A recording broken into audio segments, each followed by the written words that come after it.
제 주먹이 깨지는 한이 있어도. Assalamualaikum warahmatullahi wabarakatuh. Masih bersama Zaizans, masih dalam serial drama Vincenzo, dimana sebelumnya diceritakan bahwa masalah yang dialami Vincenzo semakin rumit, yang membuat akhirnya Vincenzo berniat melawan Bubble Group secara hukum. Mampukah Vincenzo merebut kembali Plaza Gumga dan mendapatkan emasnya? Simak ceritanya. Well, tanpa berlama-lama lagi, siapkan kopi kalian dan atur posisi kalian senyaman mungkin, dan inilah ceritanya.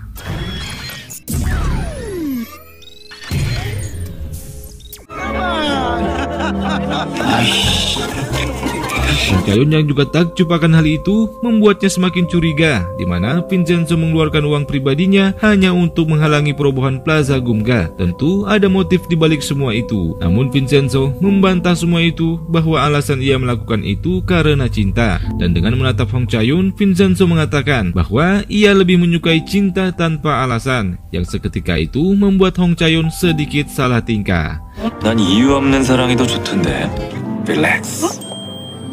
Saat acara masih berlangsung, Hong Chayun kembali ke kantornya dan menghadap Han Seung. Namun seketika itu ia mendapat peringatan dari sang bos. Tidak hanya itu, terjadi perdebatan antara Hong Chayun dengan Bu Choi tentang siapa di antara mereka yang lebih kompeten. Namun dikarenakan posisinya yang lebih rendah, Hong Chayun pun tidak bisa berbuat lebih banyak. Hingga keesokan harinya, Hong Chayun mulai menggelontorkan sejumlah uang untuk menemukan keberadaan peneliti yang kabur dari karantina bubble. Ia beranggapan jika masalah dapat diselesaikan dengan uang, mengapa ia tidak memanfaatkannya? 돈으로 해결할 수 있는 건 돈으로 해결하는 게 제일 좋아. Di Plaza Gumga, terlihat para penghuni plaza meluapkan kebahagiaan mereka dengan mengadakan acara kecil-kecilan. Sementara itu, Vincenzo yang telah berhasil menggagalkan rencana Bubble dengan pestanya meyakini bahwa hal itu hanya sementara. Selanjutnya, Vincenzo mulai berpikir untuk rencana selanjutnya. Di firma hukum Bubble, Hong Chayun yang ternyata menyelidiki riwayat hukum Vincenzo mendapati bahwa Vincenzo sangat bersih. Di sisi lain, Vincenzo yang hendak menemui pengacara Hong bertemu dengan detektif An Gi-seok yang ternyata berniat melamar pekerjaan di salah satu rumah makan di Plaza Gumga, di mana ia yang sedang menjalani misinya bersedia bekerja meski tanpa digaji. Vincenzo yang telah bertemu dengan pengacara Hong mengatakan bahwa bahan utama dari RDU 90 adalah sejenis narkotika dan membantah pernyataan Bubble yang mengklaim bahwa itu adalah pereda nyeri biasa. Pengacara Hong yang mendengar itu seketika terkejut dan beranggapan bahwa hal itu sama halnya mereka sedang menjual narkoba. Dikhawatirkan nantinya hal itu dijadikan pintu masuk penyebaran narkotika di Korea Selatan. Di tengah pembicaraan mereka, Vincenzo mendapat telepon dari seseorang yang mana itu adalah karpet listrik yang ia pesan untuk penghangat ruangan di dalam kuil, di mana hal itu adalah salah satu rencana dari Vincenzo untuk melindungi tumpukan emas yang berada di bawah kuil. Detektif An Gi-seok yang melihat hal itu malah tersentuh dengan perbuatan Vincenzo, terlebih saat Vincenzo memberi pelajaran kepada anak-anak sekolah yang belajar merokok. 마피아가 청소년들을 선도하고 있다. Selang beberapa saat, Vincenzo menerima sebuah dokumen yang akan ia jadikan alat untuk membungkam ketua pengembangan konstruksi Bubble. Sementara itu, di sisi lain, Hong Chayun yang mencoba mencari keberadaan Minchul, seorang peneliti yang sebelumnya kabur, mencoba untuk menyuap salah satu rekan kerja dari Minchul. Namun semuanya percuma dikarenakan rekan kerja Minchul mencoba melaporkan tindakan Hong Chayun ke pihak kepolisian. 사례는 충분히 하겠습니다. Dan di saat yang bersamaan, pengacara Hong juga mendapat surat undangan untuk sidang lanjutan kasus farmasi Bubble. Di tengah keresahan hatinya, pengacara Hong memikirkan perkataan Minchul sebelumnya, yang mana perkataannya persis dengan apa yang dikemukakan Vincenzo, bahwa RDU 90 adalah golongan narkotika. Namun yang membebani pengacara Hong, keselamatan keluarga dari Minchul. 마약 성진 통제입니다. 모든 사실을 법정에서 Namun tak lama berselang, Vincenzo menghampiri pengacara Hong, kemudian mengingatkannya bahwa yang ia lawan saat ini adalah monster, layaknya kartel ala Korea Selatan, dan menyarankan pengacara Hong untuk segera mundur. Namun dengan tegas pengacara Hong mengatakan bahwa ia akan terus berjuang meski ia harus terluka. 전 어떻게든 그 골목을 깨부술 겁니다. Dalam beberapa saat, pengacara Hong mendapat telepon dari kepolisian, kemudian mengajak Vincenzo pergi bersamanya. Dan ternyata, ia mengajak Vincenzo menemui seorang wanita yang sedang sedang ditangani kasusnya. Entah apa motif pengacara Hong, namun wanita itu seperti menyimpan kesan tersendiri untuk Vincenzo. Itu terlihat dari wajah Vincenzo yang terlihat sangat sedih dan terpukul.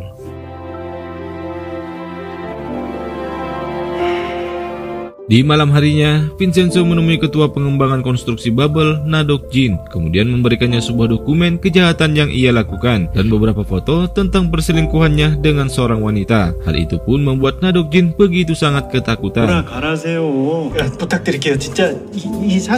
Sebelum pergi, Vincenzo meminta Na-dok Jin untuk menunda proses perubahan plaza selama 2 bulan. Di sisi lain, firma hukum Musang tengah mengadakan pesta untuk merayakan kesuksesan mereka. Namun di sana, Hong Chae-yun yang sempat menghina Bu Choi dengan atraksinya membuat Bu Choi geram dan mencoba mengancam Hong Chae-yun. Namun hal itu sedikit pun tidak membuat Hong Chae-yun gentar. Di saat yang bersamaan, Hong Chae-yun mendapat telepon dari sang ayah untuk segera menemuinya. Di sana, sang ayah memperingatkan Hong Chae-yun bahwa obat yang tengah diproduksi oleh Bubble adalah sejenis narkotika. Namun Hong Chae-yun yang tidak mempercayai hal itu membantah tuduhan ayahnya, kemudian berlalu pergi sesaat setelah Vincenzo datang. 제발 아버지한테 쓸데없는 얘기 좀 하지 맙시다. 데빗 첸.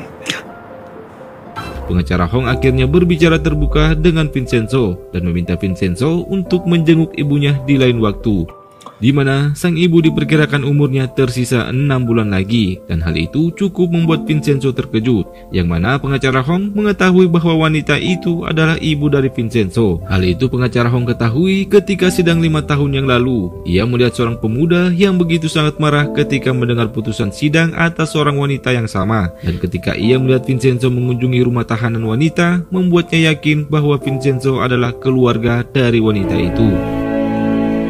Sementara itu, di lokasi karantina para peneliti farmasi Bubble, seseorang tengah sengaja membuat kebocoran gas dan tiba-tiba sebuah ledakan besar menewaskan semua peneliti. Pengacara Hong yang melihat berita itu seketika menuju lokasi kejadian. Namun anehnya pihak kepolisian menyatakan bahwa kasusnya telah ditutup dikarenakan ledakan yang terjadi bukanlah sesuatu yang disengaja. Vincenzo yang melihat seseorang mengamati dari kejauhan kemudian mencoba memaksa pengacara Hong untuk segera meninggalkan tempat itu. Di dalam plaza, Vincenzo yang mulai lelah dengan sandiwaranya selama ini berniat ingin segera menyelesaikan masalahnya dengan menawarkan para penghuni plaza untuk segera pindah sementara waktu, sehingga saat plaza dirubuhkan dan akan dibangun kembali. Sempat membuat para penghuni plaza curiga, namun sang biksu akhirnya membuat mereka semua setuju. 공덕을 한번 쌓아보시는 것이 어떨지요? Di lain sisi, CEO Bubble Group mengadakan pertemuan dengan Han Seung dan Bu Choi. Namun setelah melihat sikap dan perilaku Jang Han Seo, membuat Bu Choi menyadari bahwa bos sebenarnya bukanlah Jang Han Seo. Dan setelah pertemuan itu, Bu Choi mendapat kabar bahwa anak buahnya telah menemukan keberadaan Min-chul. Atas berita itu, keesokan harinya Bu Choi mulai melancarkan rencananya, dimulai dengan meminta Hong Chae-yun untuk segera mundur dari kasus yang berhubungan dengan Bubble Group, di mana ia yang anak dari pengacara Hong terlihat lemah menghadapi ayahnya. Hal itu pun membuat Hong Chae-yun menyalahkan ayahnya yang tidak ingin berhenti dari kasus Bubble Group, dan terjadilah pertengkaran di antara mereka. 아버지 덕분에 회사에서 뒤로 팍팍 밀리게 생겼어요. Hujan deras menghiasi kota malam itu. Vincenzo yang menemui Hong Chae-yun memintanya untuk bergabung dengan ia dan ayahnya yang berencana menghabiskan malam di sebuah restoran. Vincenzo memperingatkan Hong Chae-yun bahwa kemarahan dirinya hanya akan membuat ia menyesal. 좀 어른스럽게 말할 순 없겠습니까? 예? 현실에서 겪는 가장 큰 지옥이니까. Dan di saat yang bersamaan, Bu Choi menyuruh anak buahnya untuk menghabisi Min-chul dan juga pengacara Hong. Berawal dari Min-chul yang mencurigai seorang polisi yang mendatanginya, seketika berlari menghindari kejaran polisi dan beberapa anak buah dari Bu Choi. Min-chul yang terdesak kemudian menelpon pengacara Hong yang sedang menikmati malam bersama Vincenzo.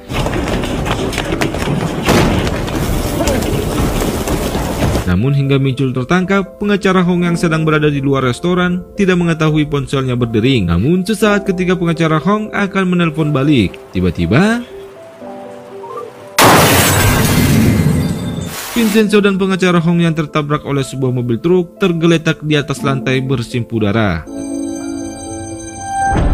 Hong Hong Chae-yun yang melihat sebuah kecelakaan baru menyadari bahwa ayahnya telah tergeletak bersimpuh darah bersama Vincenzo. Terlihat juga seorang pria bertopi yang sedang mengamati keadaan pasca kecelakaan, yang pada akhirnya kecelakaan itu pun membuat pengacara Hong tewas di tempat. Namun Vincenzo beruntung masih dapat diselamatkan.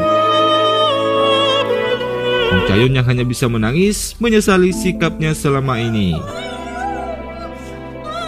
Di tengah kesedihannya, Hong Chae-yun kembali dikejutkan dengan pemberitaan yang menyudutkan mendiang sang ayah, di mana pengacara Hong diberitakan telah melanggar undang-undang pengacara, yang mana dalam menyelesaikan kasusnya, pengacara Hong dituduh telah melakukan suap dan membuat kesaksian palsu.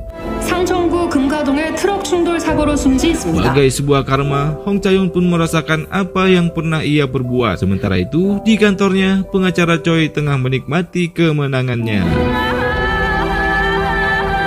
Di tengah isu negatif yang beredar, kepergian pengacara Hong menyimpan kesedihan yang mendalam bagi penghuni plaza. Tidak hanya itu, beberapa orang yang dulunya pernah diperjuangkan oleh pengacara Hong juga turut mengiringi kepergian sang pejuang keadilan. Setelah beberapa hari sejak kepergian pengacara Hong, semua rencana Bubble Group akhirnya berjalan mulus. Dan yang terbaru, RDU 90 yang sebelumnya ditentang oleh pengacara Hong akhirnya mendapatkan izin distribusi setelah dinyatakan tanpa efek samping.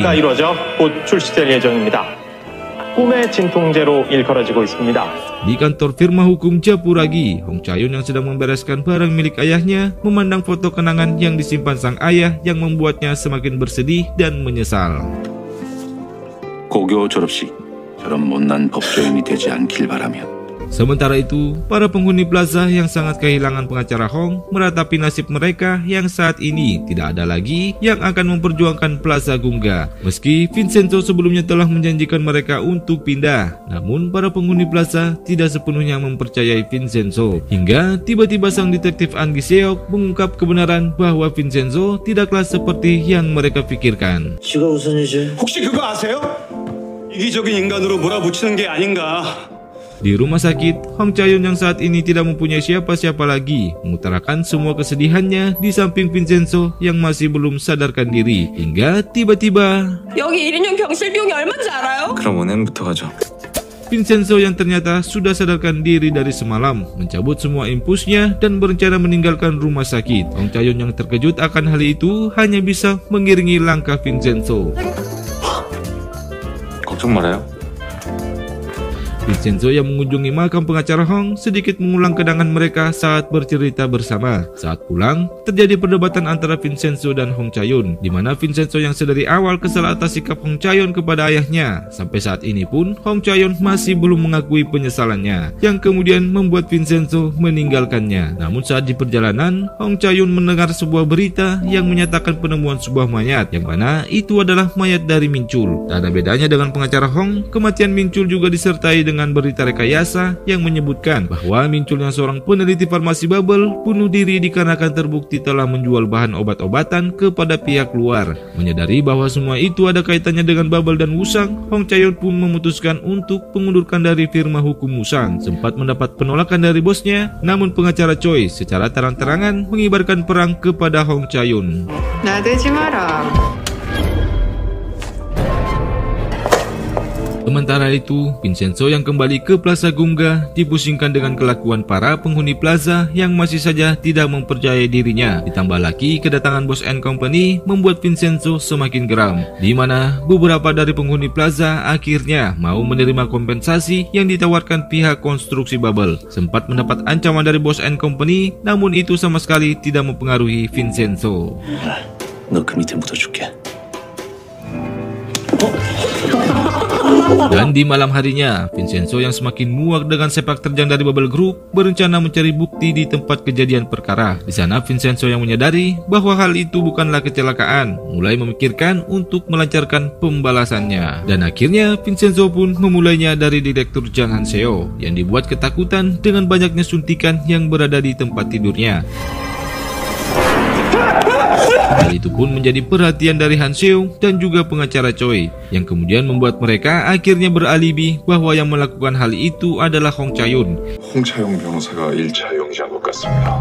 Hingga saat Hong Cha-yun meresmikan pembukaan kembali firma hukum Japuragi, tiba-tiba pihak kepolisian datang dan menangkap Hong Cha-yun dengan tuduhan masuk rumah tanpa izin dan melakukan pemerasan. Pak Nam yang tidak bisa berbuat apa-apa akhirnya meminta Vincenzo untuk membantu Hong Cha-yun. Namun Vincenzo yang kesal kepada Hong Cha-yun menolak permintaan dari Pak Nam, yang membuat Pak Nam sedikit memaksa hingga akhirnya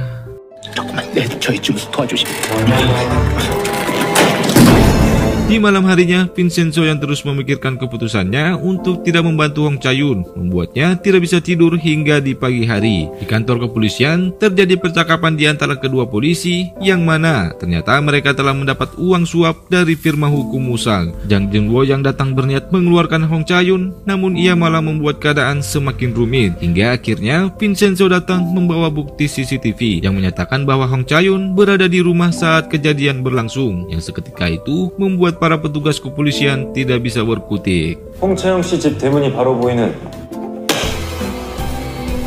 Di luar kantor kepolisian, Vincenzo sedikit dikejutkan dengan Jang Jun-wo, di mana untuk pertama kalinya orang Korea memanggil namanya dengan baik dan benar. Namun dikarenakan Vincenzo mempunyai urusan lain, sehingga mereka tidak bisa berbicara lebih banyak.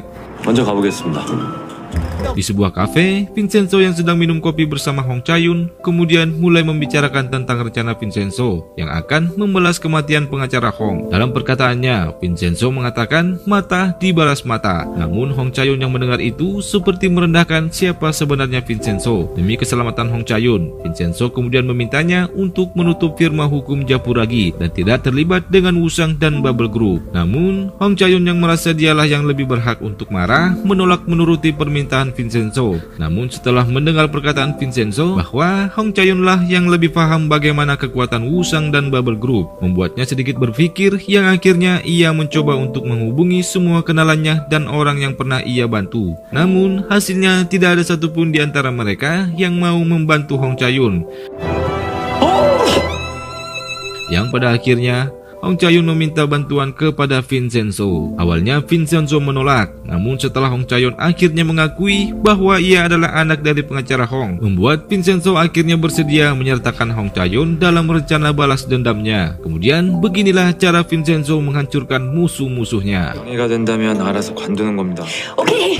Sebagai langkah awal, Vincenzo mendatangi pelaku penabrakan waktu itu yang bernama Lee. Di sana Vincenzo yang telah mempelajari kasus Park Lee mulai berspekulasi bahwa Park Lee telah bekerja sama dengan Wusang. Sebagai imbalannya, Wusang akan membela Park Lee di persidangan dan membuat hukumannya berkurang. Melihat Park Lee yang tidak juga mengakuinya, Vincenzo kemudian mengancamnya bahwa nanti malam Park Lee akan tewas setelah bertabrakan bahu dengan seseorang. Dengan pembawaan Vincenzo yang dingin, membuat Park Lee menjadi gemetar. Dan saat mereka akan pergi, tiba-tiba Park Lee mengakui semuanya bahwa yang menyuruhnya adalah seseorang yang bernama Pio, dan kemungkinannya Pio masih mempunyai atasan lagi. Dan setelah mendapat nomor telepon dari Pio, Vincenzo akan segera pergi. Namun saat itu Hong Cha-yun masih saja belum terima pembunuh ayahnya berada di hadapannya dan ia tidak bisa berbuat apa-apa. Melihat Hong Cha-yun yang menangis, inilah yang dilakukan Vincenzo. 이주일 씨, 저 정말 든든합니다. 지금 뭐 하는 거야? Dan benar saja, di malam harinya Park Lee pun tewas setelah bertabrakan dengan seseorang. Ya, inilah Vincenzo, seorang mafia pembunuh berdarah dingin, diam-diam menghanyutkan. Di sisi lain, pengacara Choi yang ditelepon anak buahnya yang ternyata bernama Pio kemudian mengabarkan bahwa sebelum kematian Lee, Hong Cha-yun dan seorang pengacara dari Italia datang menemui Pak Lee, dan itu membuat pengacara Choi sedikit frustasi. Dan di saat yang bersamaan, Hong Cha-yun juga mendapat kabar tentang tewasnya Pak Lee di dalam penjara, membuat akhirnya Hong Cha-yun menyadari siapa sebenarnya Vincenzo. Atas hal itu, Hong Cha-yun membuat sebuah perjanjian dengan Vincenzo bahwa apapun mereka bisa lakukan asalkan tidak merenggut nyawa. 사람 목숨 해치는 건 하지 말죠. Belum sempat menjawab, Vincenzo akhirnya menemukan keberadaan Pio. Namun saat akan pergi, tiba-tiba dari balik meja, Pak Nam yang sedari tadi mendengar percakapan mereka berniat ikut bersama mereka untuk membalaskan dendam pengacara Hong. 저도 홍유찬 변호사님 복수하고 싶습니다. Dan mereka pun akhirnya tiba di sebuah rumah judi. Di sana Vincenzo yang mengamati gerak-gerik dari Pio mendatanginya sesaat Pio berada di kamar mandi. Dan inilah yang terjadi.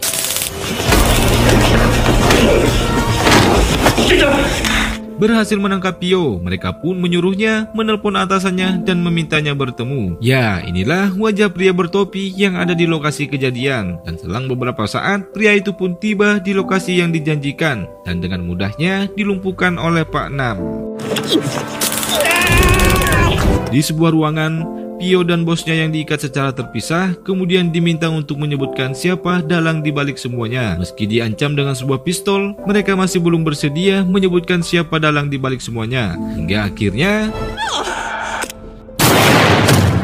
Vincenzo yang menembak mati Pio akhirnya membuat sang atasan buka suara, yang mana ternyata pelakunya tidak lain adalah pengacara Choi. Di sebuah rumah laundry, pengacara Choi yang sedang menikmati goyangannya dikejutkan dengan sebuah bungkusan baju yang dipenuhi dengan darah.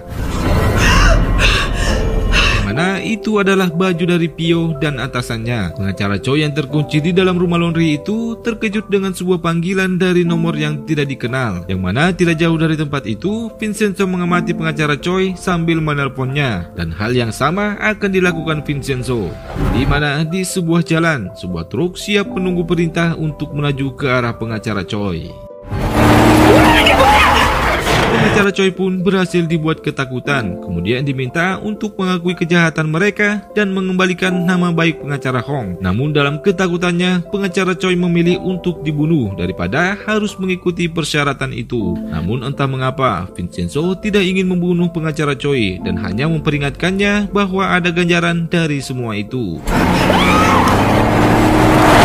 Dan keesokan harinya, di pusat formasi Bubble, tengah diadakan sterilisasi yang dilakukan tim satuan khusus. 뭡니까? 야간 전기 방역 나왔습니다. Yang mana ternyata mereka adalah Vincenzo dan Hong Chayun dan beberapa orang yang membantunya. Dan cairan yang mereka semprotkan adalah bahan bakar. Hingga saat Vincenzo menyalakan koreknya, inilah yang terjadi.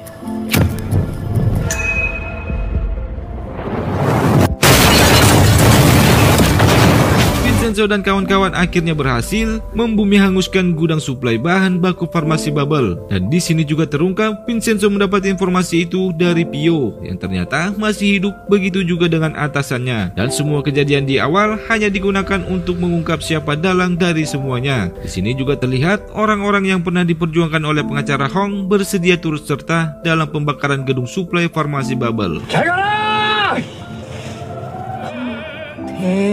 Alhasil kejadian itu pun membuat Direktur Jangan Seo datang ke lokasi gudang suplai. Namun ia hampir saja tewas terkena letusan dari gudang suplai. Yang lebih mengejutkannya lagi, kejadian malam itu membuat pemimpin sebenarnya keluar dari persembunyiannya, yang mana ternyata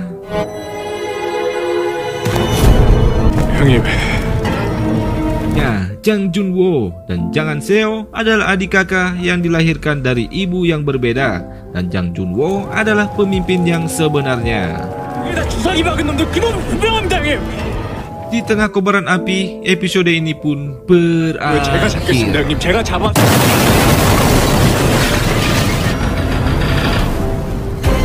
Nah, bagi sahabat santuy yang penasaran bagaimana kelanjutannya, jangan lupa subscribe dan nyalakan tombol notifikasinya agar kalian tidak ketinggalan part selanjutnya. Wassalamualaikum warahmatullahi wabarakatuh.